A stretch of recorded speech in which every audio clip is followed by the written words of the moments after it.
라디오 전망대 정치 한판. 네, 정치 한판 시작합니다. 더불어민주당 서동용 전 의원, 개혁신당 천하람 원내대표 두 분과 함께하겠습니다. 연결돼 있습니다. 나와 계십니까? 반갑습니다. 서동용입니다. 네, 안녕하세요. 천하람입니다. 네, 두 분 오늘도 반갑습니다. 자, 한 주간 어떻게 보내셨습니까, 서 의원님?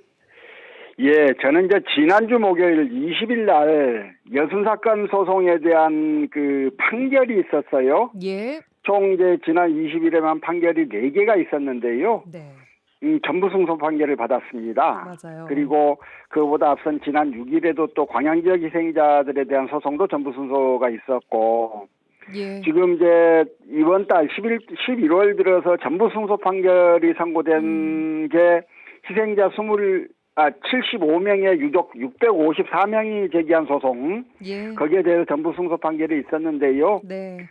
이렇게 이제 전부 승소 판결들이 연달아 이렇게 나옴으로써 여순사건위원회가 희생자로 결정을 하면 법원이 국가배상 책임을 인정하는 이런 이제 공식이 현실화되고 있다, 이렇게 볼 수가 있을 거여서요. 예. 예, 많은 그 유족들께서 이제 소송을 앞두고 걱정을 하셨던 분들이 이제 조금씩은 좀 안심을 하시고 이제 그렇게 돼가고 있는 것 같습니다. 네, 유족뿐만 아니라 서동용 의원님께서도 또 변호 맡으시면서 마음고생을 또 많이 하셨을 것 같은데 마음이 좀 놓이셨겠어요. 조금씩 그렇죠. 예. 예, 고생 많으셨습니다.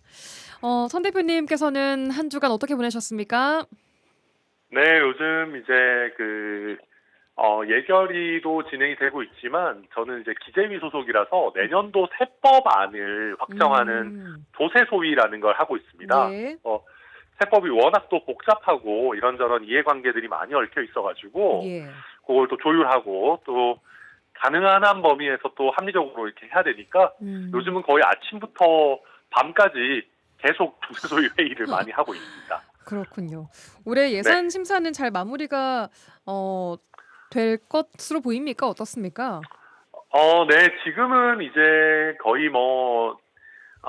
많이 이제 진행은 됐고요. 예. 이제 쟁점 예산들에 대해서만 기재부 차관하고 이제 더불어민주당 국민의힘 간사위원장만 모여가지고 예. 소위 소소위라고 하는데 들어가서 이제 타협을 하는 과정만 좀 남았습니다. 예. 이게 우리 국회 오래된 문제 중에 하나인데요. 이 소소위에 들어가게 되면 기록도 남지 않고 동료 의원들도 진행 상황을 솔직히 알기 쉽지 않습니다. 그래요. 아주 소수의 인원들만 들어가서 정치적 타협을 하게 되기 때문에 네.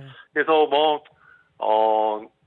어느 정도는 아마 그래도 어쨌든 민주당이 지금 여당이고 또 의석도 많고 또 취임한 지 얼마 되지도 않았고 하다 보니까 이재명 대통령 표 예산은 어느 정도 챙기지 않겠는가 그렇게 예상은 됩니다.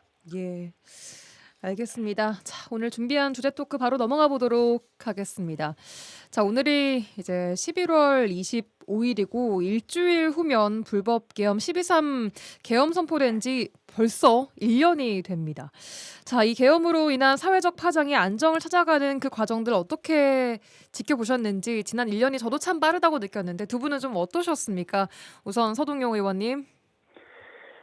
자기와 생각이 좀 다르다고, 또 자기 마음먹은 대로 잘 안 된다고 대통령이라는 사람이 군을 도입을 해서 반대자를 척결하겠다고 하는 이런 비민주적, 반민주적 발상이 현실화된 게 바로 12.3 비상계엄 아니었겠어요. 이건 민주주의에 대한 엄청난 도전이었고 대한민국의 존망을 좌우할 수 있는 큰 문제였던 것인데, 우리 민주주의가, 대한민국 민주주의가 얼마나 건강하게 위기를 극복하고 문제들을 해결해 나가는가를 보여주는 거고, 그래서 우리 스스로도 굉장히 안심이 되기도 하고 세계에도 대한민국을 좀 떳떳하게 자랑스럽게 이야기할 수 있는 그런 과정들이 아니었나 하는 생각입니다. 예. 결국 이번 그 비상계엄의 극복 과정들을 보면 이건 대한민국 민주주의가 성숙해 있다라고 하는, 그래서 민주주의적으로 훈련된 시민들의 승리라고 볼 수 있는 거고, 결국 다른 말로 하면 이제 대한민국에서 다시는 이와 같은 그 비상계엄, 불법계엄들은 성공할 수 없는 거다. 이런 것들을 지난 1년이 극명하게 보여줬다고 생각합니다. 예, 알겠습니다. 천하람 의원님께서도 지난 1년 전에 국회 담을 넘어가신 지 벌써 1년 됐습니다. 어떻게 좀 보셨습니까, 과정들? 네, 저도 뭐 서 의원님 말씀하신 거에 다 동의하고요. 하루하루는 굉장히 길었고 어떨 때는 또 정치적 이벤트들이 굉장히 많았죠.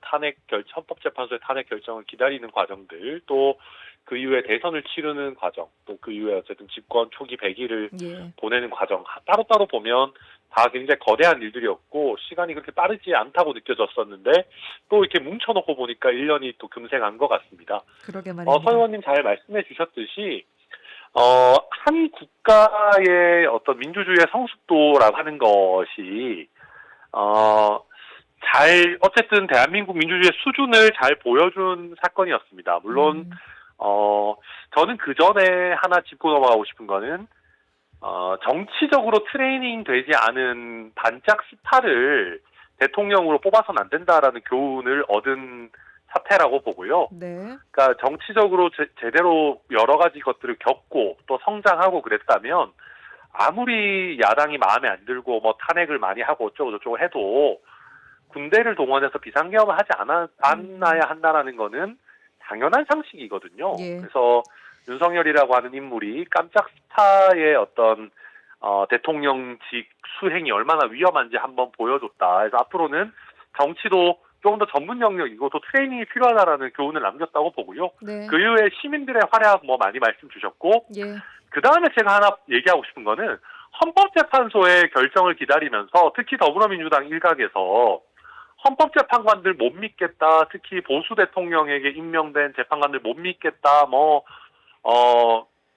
계속 그런 호들갑 떨고 헌재 막 앞에 가가지고 막 맨날 뭐 하고 뭐 여의도에서 헌재까지 걸어가기 하고 막 그런 거 많이 했거든요. 그럴 때마다 제가 얘기한 게 대한민국 사법부 그렇게 썩지 않았다. 이거는 무조건 8대0으로 인용 결정 나올 수밖에 없는 사안이다. 호들갑 떨지 말고 기다리자. 그리고 중간중간에 쓸데없는 뭐 검사 탄핵이니 이런 거 끼워 넣지 말자. 그런 얘기를 드렸고 실제로 일관되게 뭐 처음부터 끝까지 저는 8대0이었다고 생각하고 결과도 그렇게 나왔는데 예. 여기서 저는 국민들이 한번 생각해 주셨으면 좋겠다고 하는 게 헌법재판관이나 대법관이나 그 나물에 그 밥인 사람들이 하는 겁니다. 보통 법원에서 나름대로 실력 있고 괜찮다고 인정받는 사람들이 네. 일부는 헌법재판소 재판관이 되고 일부는 대법관이 되거든요. 네. 근데 최근에 대법원에 대해서 너무 과도한 어떤 논의들이나 뭐 대법관의 뭐 지금 현재 정원을 훨씬 뛰어넘는 숫자를 또 임명해서 대통령이 대법원을 장악하려고 하고 이런 것들이 저는 한번 반대로 생각해보면 만약에 윤석열이 헌법재판소를 그런 식으로 헌법재판소 재판관을 지금 9명인데 예를 들어 20명으로 늘려서 자기 사람으로 다 채워놓고 나서 비상계엄을 했다. 그러면 이거 되게 복잡한 문제가 생기는 거거든요. 그러니까 예. 그런 식으로 사법부를 마음대로 늘리거나 줄여서 장악하면 안 된다라는 거를 이번 일에서도 한번 근원적으로 좀 따져봤으면 좋겠다. 그런 생각도 요새 많이 하게 됩니다. 알겠습니다. 자, 이제 정부는 헌법 존중 정부 혁신 총괄 TF를 꾸렸습니다. 이 12.3 불법계엄과 관련된 공직자들의 불법 행위 여부를 조사하겠다라는 건데요. 일부에서는 편향성과 또 과도한 실적 경쟁 우려하고 있습니다. 이 TF의 구성과 역할에 대해서는 어떤 말씀 주시겠습니까? 서동용 의원님.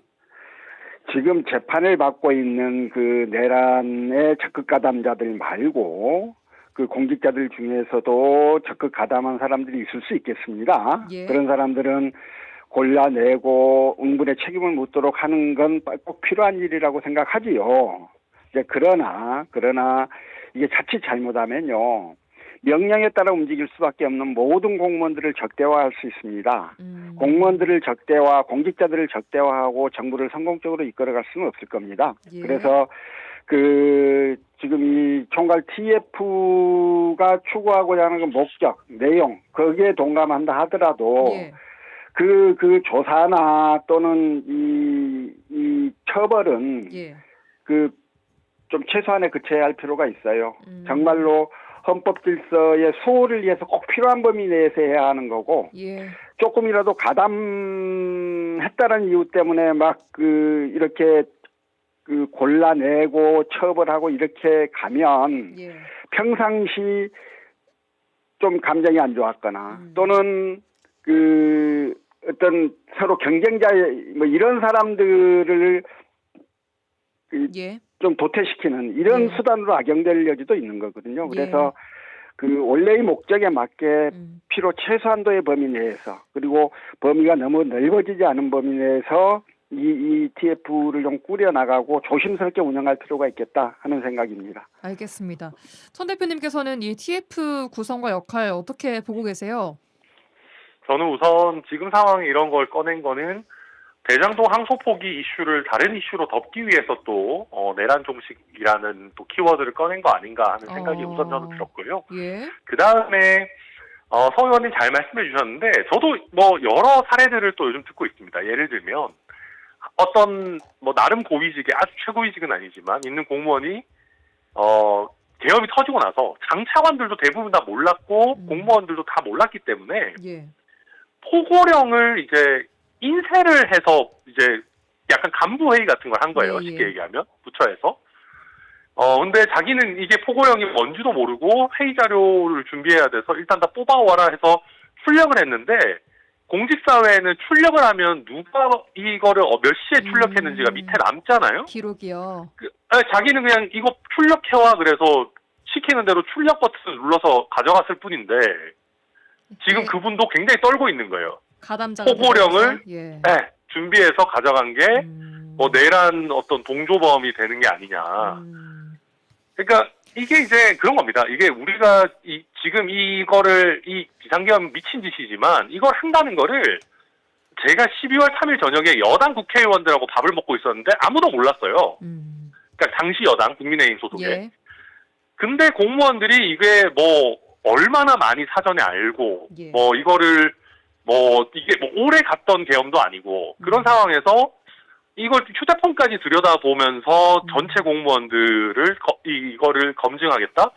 저는 좀 과다하다고 생각합니다. 뭐 몇몇 특히 그리고 문제 있는 곳들 경찰이나 뭐 검찰이나 뭐 국정원이나 이런 데들은 실제로 이미 뭐 내란 특검이나 이런 데서 샅샅이 털고 있거든요. 예. 그런데 그런 게 아니라 일반 부처에까지 하고 뭐 휴대폰 안 낸다 그러면은 뭐 약간 너 충성심이 부족한 거 아니야? 아니 요즘 세상에 현대인이 휴대폰 어떻게 냅니까? 그 휴대폰이 예. 저의 어떻게 보면 두 번째 뇌 같은 건데 네. 결국 이거는 공무원들 약점 쥐고 흔들려고 하거나 아니면 이걸 못 버티는 사람들은 나가면 자기 사람을 채워 넣으려고 하는 좀 나쁜 의도를 가지고 진행하는 거 아닌가? 전 그게 아니라면은 이런 식으로 광범위하게 휴대폰까지 걷어가겠다라고 하면서 예. 하는 거는 도저히 이해하기가 사실 어렵습니다. 예, 알겠습니다. 또 하나 또 국민의힘에 대해서는 위헌 정당 심판 청구 얘기까지 나오고 있는 상황입니다. 이런 상황에서 국민의힘이 불법 계엄에 대한 사과, 또 윤 전 대통령과의 절연 이런 것들을 지금 와서라도 공식화할 가능성이 있다고 보십니까, 천 대표님? 있을 수 있다고 봅니다. 근데 예. 그러니까 국민의힘은 계속 그런 얘기합니다. 예전에 이제 계엄 터지고 했을 때 권영세 비상대책위원장 체제였던 것 같은데 그때도 사과를 하긴 했습니다. 예. 근데 이게 뭐 제대로 된 반성과 사과인지 통렬한 사과인지 이런 건 모르겠지만 예. 대선 앞두고 이런저런 사과는 했어요. 그래서 아마 국민의힘에서는 이미 일정 부분 뭐 절연 내지는 빠져나갈 구멍을 만들어놨다고 생각할지는 모르겠고요. 예. 그러다 보니까 지금 장동혁 지도부가 윤과의 절연 이런 거를 그렇게 깔끔하게 심각하게 생각 안 하는 것 같거든요. 예. 그래서 저는 12월 3일에도 비상계엄에 대한 사과는 일정 부분 담길지 모르겠지만 예. 아마 국민의힘 메시지의 주된 부분은 비상계엄도 잘못이었지만 예. 그 이후에 이재명 정부가 해온 게 더 큰 문제다. 이런 식으로 이제 그냥 물타기 하면서 넘어가려고 하지 않을까. 저는 그러지 않았으면 좋겠다. 저도 이재명 정부의 문제점들을 굉장히 날카롭게 또 지적을 할 때는 하지만 예. 그거와 별개로 12상 비상계엄은 그냥 이거는 그냥 아예 그 상식의 영역을 벗어난 완전한 이상한 짓, 미친 짓이기 때문에 예. 이거는 잘못된 행동이기 때문에 이거를 독립적으로 제대로 반성하고 넘어가야 되는데 지금 장동혁 지도부의 성향으로 봐서는 그렇게 제대로 할 것 같지는 않습니다. 서 의원님은 어떻게 할 거라고 좀 보세요? 일단 당위적으로 국민의힘이 살아나기 위해서는 이 민주주의 파괴 행위에 해당한 이 비상계엄에 대해서 불법계엄에 대해서 정확하게 사과해야 해요. 예. 그냥 두루뭉실하게 넘어가서는 안 되고요. 윤석열과 엄격하게 절연해야 합니다. 이게 저는 국민의힘이 살아나는 길이라고 생각을 하는데요. 예. 지금 국민의힘이 당장 할 것 같지는 않습니다만 결국 이제 이걸 하게 만드는 것도 우리 국민들의 여론일 거라고 생각이 들고요. 예. 예, 앞으로는 더 지켜봐야 되겠습니다. 근데 지금 현재 그 국민의힘의 행태는 아주 실망스럽고 다수의 국민들도 그렇게 생각하실 거라고 봅니다. 예. 그럼 현재 민주당에서 나오고 있는 위헌정당 심판 청구에 대해서는 동의를 하십니까? 어떠세요, 서 의원님? 이 위헌정당 해산을 하자라는 이야기가 그런 분노 섞인 이야기가 나올 수밖에 없다 하는 것들은 충분히 이해를 하고요. 예. 다만 위헌정당 해산 심판이라고 하는 건 정당을 강제적으로 해산시키는 거잖아요. 예. 그거 그렇게 하면 안 돼요. 그러니까 과거 박근혜 정부 때 통합진보당을 해산시키는 것도 민주주의에 대한 심각한 도전이었고 잘못된 행위였습니다. 지금 국민의힘이 잘못되면 난 우리 국민들이 결국 걸러주실 거라고 보거든요. 예. 국민을 믿고 이 정치 영역 속에서 이 문제가 해결되도록 하는 게 맞지. 알겠습니다. 그 강제적으로 그 정당을 해산하는 이런 과정들을 공권력의 힘으로 계속 반복하는 거는 민주주의를 위해서 옳지 않다. 뭐 그런 생각을 하고 있습니다. 알겠습니다. 자, 내년 지방선거를 앞두고 군소정당들의 움직임도 포착이 되고 있습니다. 우선 조국 전 대표가 1년 만에 조국혁신당 대표로 돌아왔고요. 교섭단체 요건의 완화, 또 내년 지방선거에서 지방분권 개헌 동시투표 이야기를 하고 있습니다. 개혁 야당들과 공동 교섭단체를 만들겠다, 추진하겠다라고도 했는데 일단 개혁신당의 입장부터 들어보겠습니다. 어떻게 생각하셨어요? 들으시고. 네, 정성래 대표가 해주겠어요. 지금 그 정성래 대표도 나름대로 소위 용꿈이라고 하는 대권 꿈을 좀 꾸는 것 같고 그런 상황에서 조국 대표는 나름의 이제 경쟁자 아니겠습니까? 그런데 조국 대표를 교섭단체의 대표로 만들어줄 것 같지는 않아요. 그리고 이게 이제 사실 지난번에 조국혁신당이 별도의 대선 후보를 내지 않고 민주당을 도와줬고 그때 아마 이런 내용들이 좀 논의가 된 걸로 알고 있는데 근데 해줄 거였으면 사실은 대선 끝나고 막 진작 빠르게 딱딱딱 해서 했었어야 되거든요. 예. 네, 그런 거 보면 지금 민주당에서도 그다지 교섭단체를 만들어줄 의지는 없어 보인다. 그리고 지금 조국혁신당이 예전만큼의 어떤 인기나 또 존재감을 보여주지는 못하고 있기 때문에 민주당 입장에서도 그렇게까지 조국혁신당을 의식해서 이렇게 도와주거나 그럴 리는 잘 없어 보입니다. 예. 그럼 개혁신당은 이제 국민의힘과의 연대는 저번에 못 박았다, 없다라고 말씀하셨지만 지금도 네네. 여전히 또 같습니까? 그럼요. 저희 안 하고요. 이게 이제 그런 겁니다. 이게 지금 아까도 우리 얘기했지만 12.3 비상계엄이 있은 지 1년이 다 돼 가거든요. 예. 근데도 아직까지 윤석열하고 절연도 제대로 못하고 이상한 논의들 또 윤핵관 세력하고 이렇게 같이 또 하고 이런 것들을 봤을 때 예. 저희 개혁신당이 크기는 크지 않지만 어쨌든 윤석열 정부 초창기부터 윤석열 대통령과 각도 세우고 또 비판도 하고 그러다가 어쨌든 이렇게 따로 떨어져 나와서 비상계엄과 탄핵으로부터 자유로운 몇 안 되는 정당인데 굳이 지금 타이밍에 국민의힘이랑 성급하게 조급하게 뭘 같이 해서 저희가 지금까지 쌓아놓은 나름의 정체성을 흐트러뜨릴 필요가 있느냐?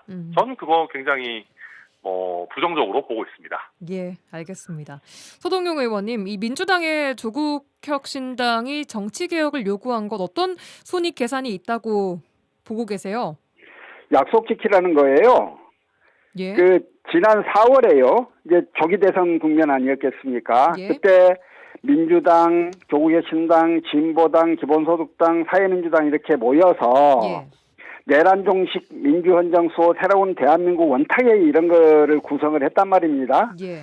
그래서 그때 이제 내란 종식과 대선 승리를 위해서 서로 협력하자라고 하면서 교섭단체 요건을 완화하는 거하고 결선 투표제를 도입하는 거하고 이 두 가지 내용이 담긴 선언문을 발표했거든요. 그때 예. 민주당이 해주겠다고 이제 약속한 거예요. 예. 근데 이제 그러고 나서 지금 안 하고 있으니까 조국의 신당이 좀 발끈해가지고 좀 이번에 민주당한테 그거 해라라고 요구를 하고 있는 거고 예.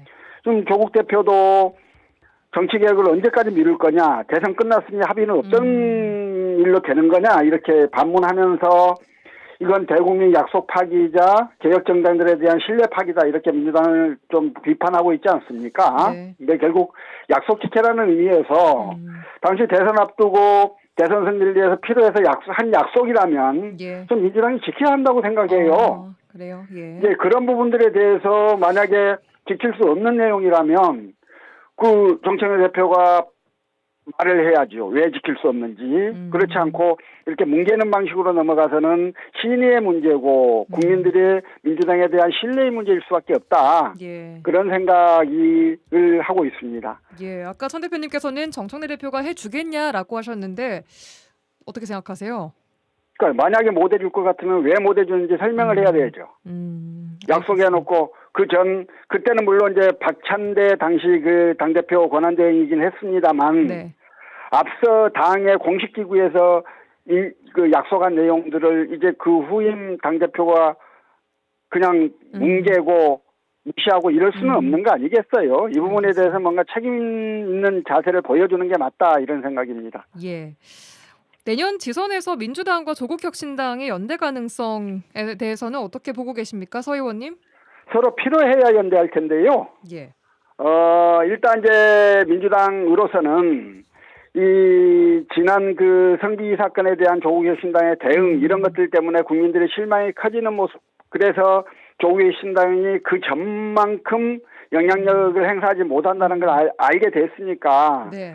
굳이 조국혁신당과 연대해야 할 필요를 못 느끼게 되는 거고 조국의 신당 입장에서는 본인들의 그 지지도나 이런 것들이 떨어져서 민주당한테 연대하자고 이야기할 수도 없는 상황이 좀 돼버린 게 아닌가 싶고 어쨌든 지금 조국의 신당은 지난번 그 성비 사건 그 이전의 조국의 신당에 대한 우리 국민들의 특히 호남의 신뢰, 예. 기대 이런 것들을 회복해야 해요. 이걸 회복해서 내년 지방선거에서 조국의 신당이 일정한 성과를 거둘 수 있다고 생각하면 민주당도 연대하자거나 어떤 형태로든 힘을 모으자고 할 텐데 지금 상태로서는 뭐 민주당이 그런 제안을 할 가능성은 없을 것 같습니다. 네, 천 대표님이 아까 그 말씀에 좀 동의를 하시네요, 일부분.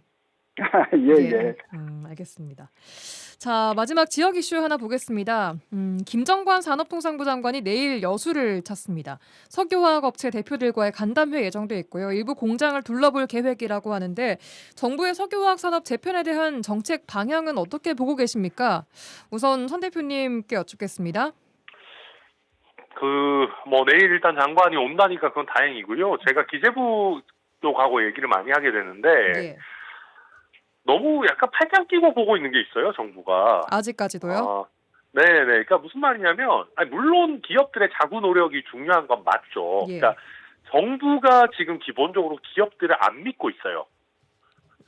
기업들이 자구 노력을 하는 척만 하다가 정부에서 뭐 약간 채무 조정이 됐든 뭐 혜택만 받고 또 기존하고 비슷하게 그냥 운영할 거다라는 생각이 굉장히 많이 가지고 있고 또 정부에서는 그래서 굉장히 확실한 자구 노력을 기업에서 가지고 오고 실체 어느 정도 실현이 돼야 그걸 보고 지원하겠다 이런 생각들이 기재부 제가 입장을 많이 들어봤는데 좀 강하더라고요. 우선 보여라라는 거죠.